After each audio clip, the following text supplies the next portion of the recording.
Good morning mga kuys. Happy Sunday sa lahat.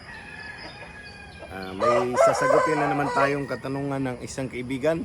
So ito yung tanong niya.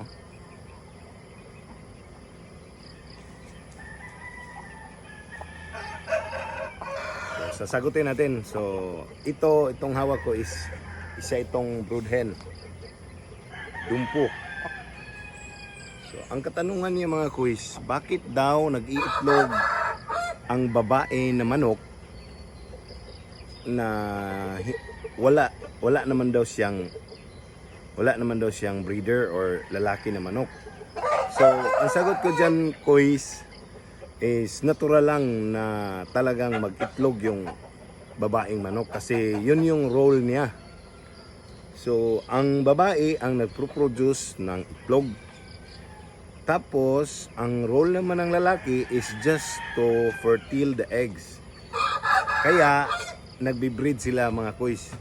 Kagaya ng nasa picture. Nagbi-breed sila para malagyan ng similya ang itlog ng babae. So, kahit walang lalaki, iitlog at iitlog ang babae. Kasi yun yung role niya. Yun yung nature niya. So marami kasing nagtataka bakit daw umiitlog ba daw ang babaeng manok kahit walang lalaki. Yes, natural, iitlog yan kasi manok sila eh. Yun yung dinesign sila para to produce an egg. So yun yung trabaho nila, mag-produce ng egg.